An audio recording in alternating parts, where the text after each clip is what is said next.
So from 2 weeks ago was the last time we recorded one of these. Welcome everybody to evening meditation into the week of October. And we used an idea last time of ripening, and many people will have celebrated Harvest Festival in the last 2 weeks. So I thought we'd continue with an idea around ripening, but also letting go.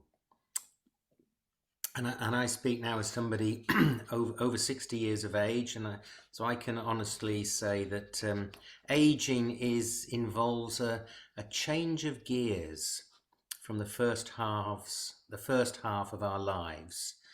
And going with this, there are, we hope, some inner calmings, perhaps some inner resistance and denials, but eventually surrenders.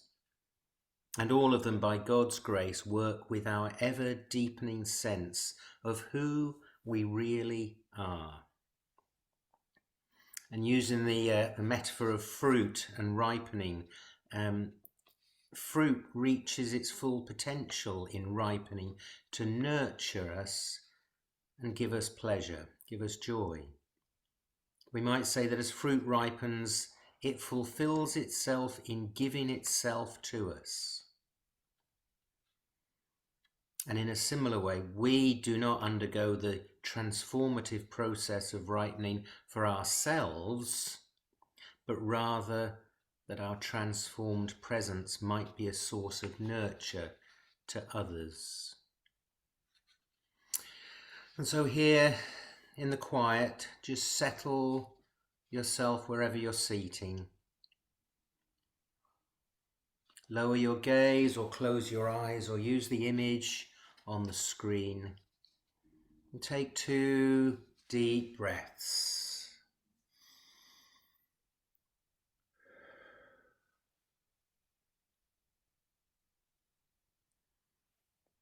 Notice the stillness of your body. Sitting quietly, hands or arms relaxed in your lap or on your thighs.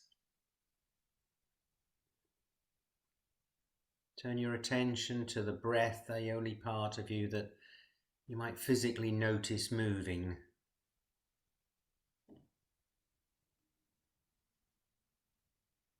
Be aware that this is an in-breath.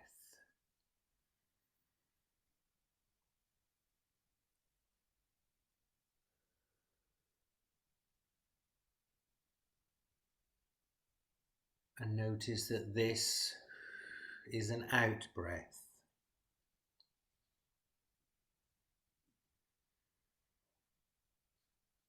In and out.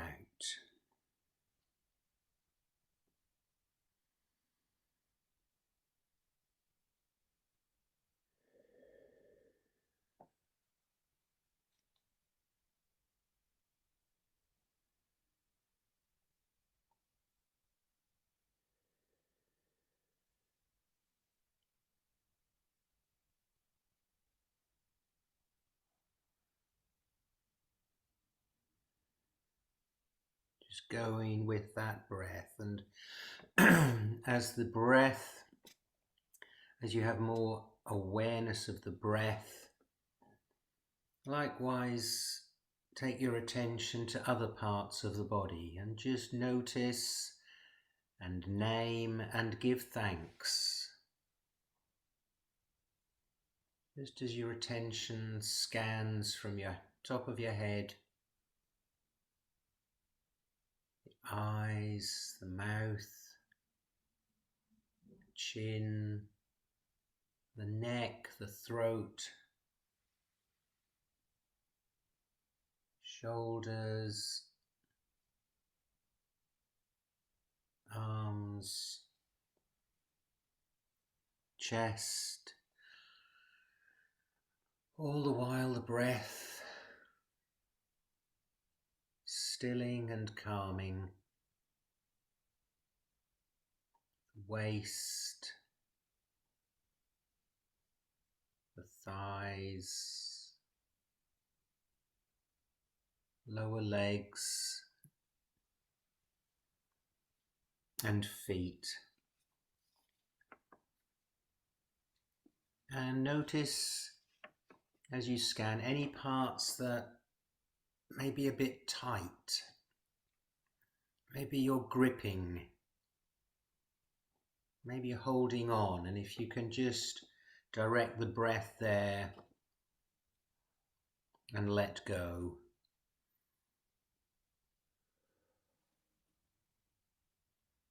Just soften the body, just as fruit as it ripens softens. So soften the body.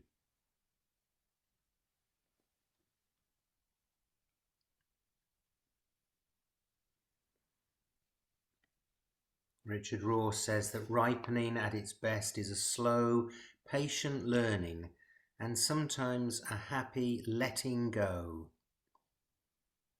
emptying out to create readiness for a new kind of fullness.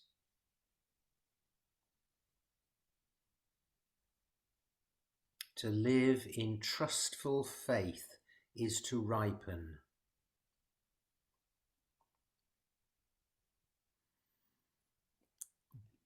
We said before, again, with Richard Rohr, the first half, the second half of life. And he says that some falling apart of the first part is necessary for this second part, this ripening. And we shouldn't waste too many moments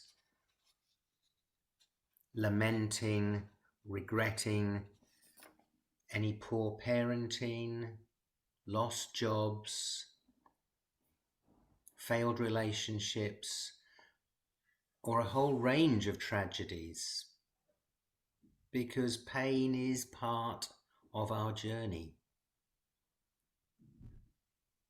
And if we don't walk into the second half of our own life, it's probably because we don't want to.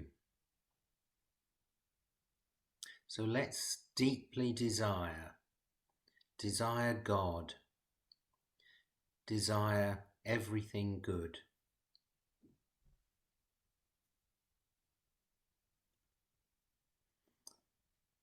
Another of Rohr's collaborators, a Benedictine sister, says, if we learn anything at all as time goes by, it is that there are some things in life that cannot be fixed.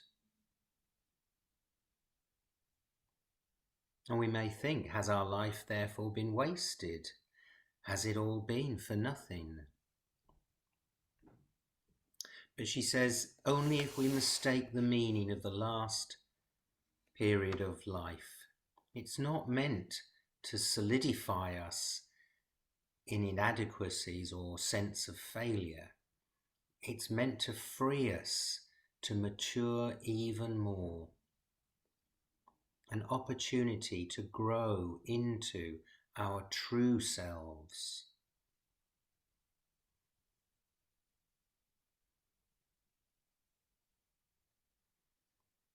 She says, a burden of these years is the danger of giving in to our most selfish selves.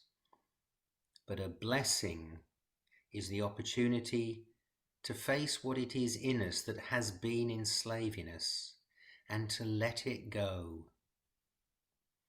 To let our spirit fly free of whatever has been tying it to the earth all these years.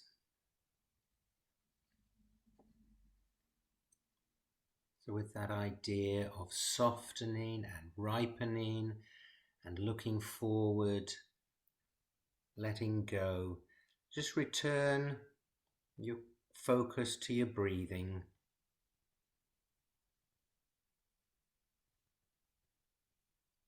Again, a conscious awareness. Breathing in, breathing out.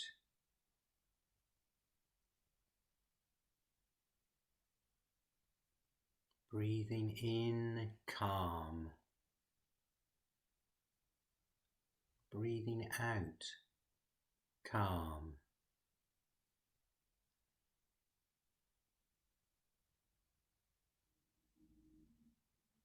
Breathing in stillness.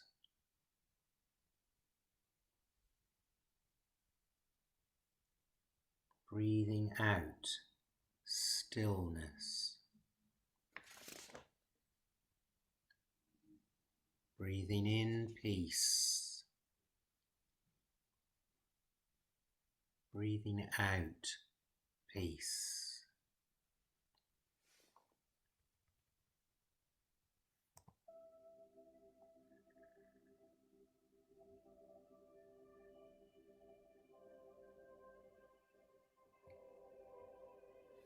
Calm.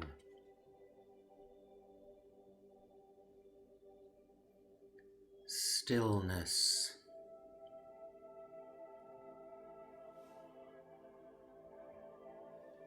Peace.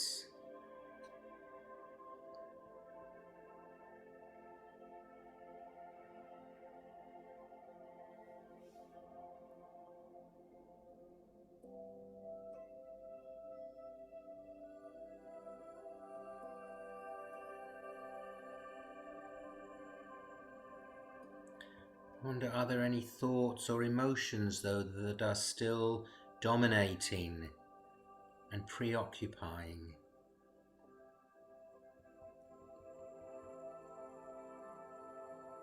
And if so, perhaps you can just step back, separate yourself, and simply be aware of them.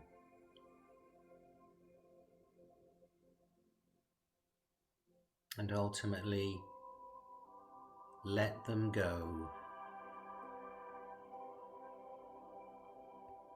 Let them go for later.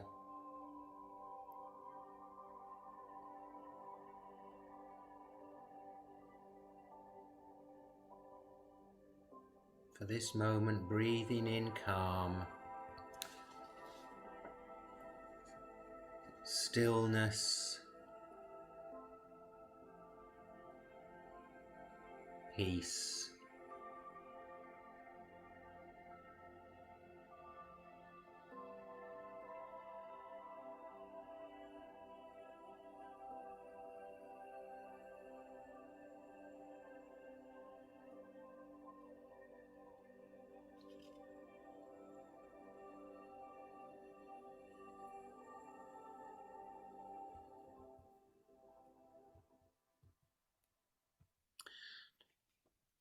And alongside the idea of ripening to nurture ourselves and to nurture those around us, there is also the letting go. The apples in my garden are certainly letting go of the tree, falling to the ground even, and if not collected would rot. But of course the seed would not die, and new growth would emerge. And as we ripen, we hopefully ripen in a paradoxical wisdom, understanding God as a presence that protects us from nothing, even as God sustains us in all things. Part of the mystery of the cross, that whatever it means that God watches over us, does not mean that God prevents the tragic thing, the unfair thing from happening. Rather, it means that God is intimately hidden as a kind of profound tenderness that flows and carries us along, even in the depths of the tragic thing itself.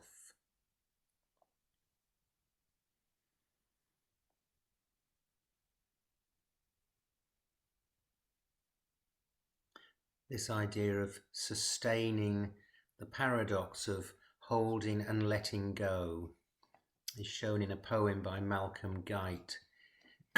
He says that he had intended to go to a funeral with his father, but at the last minute he was called away and couldn't go, but a friend went with his dad instead. Malcolm glanced back as he set off and saw that the friend had reached out to hold my father's hand as they walked to church. He'd meant it to be a personal poem, but sent it to a friend who shared it with someone who worked in a hospice, and wrote to Malcolm saying, "Thank you for the poem which so completely expresses our work and vision. Holding and letting go. We have a call to live, and oh, a common call to die. I watched you and my father go to bid a friend goodbye. I watched you hold my father's hand. How could it not be so? The gentleness of holding on helps in the letting go. For when we feel our frailty, how can we not respond and reach to hold another's hand and feel the common bond? For then we touch the heights above and every depth below. We touch the very quick of love, holding and letting go.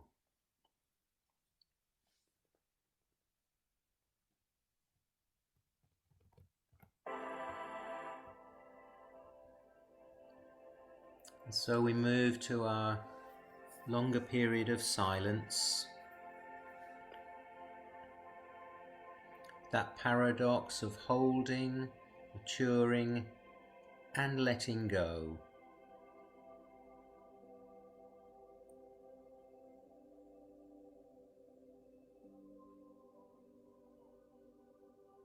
If you want to use your breath, just thinking of calm and stillness and peace,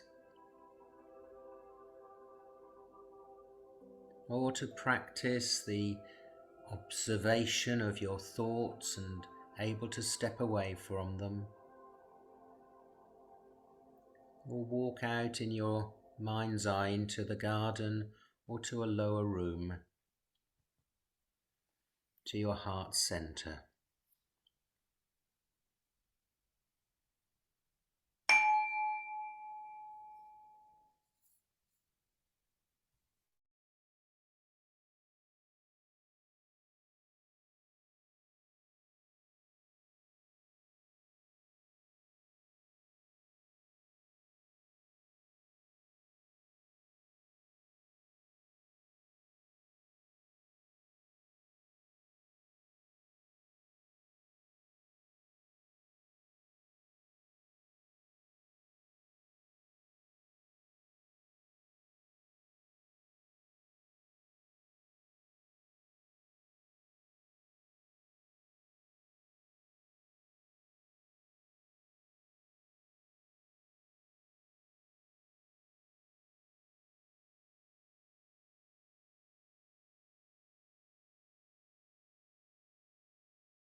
And so we come out of our silence,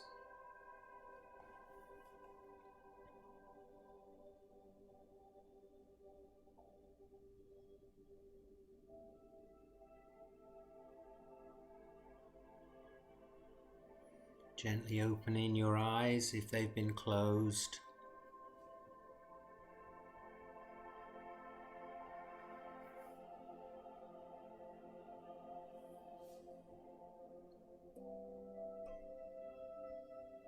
Maybe stretching a little,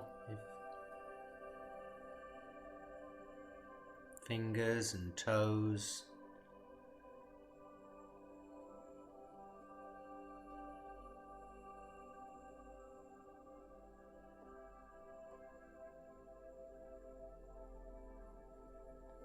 For then we touch the heights above and every depth below. We touch the very quick of love, holding and letting go. Come, love of the Lord Jesus, and demand everything from us. Come, presence of the Lord Jesus, and transform everything around us.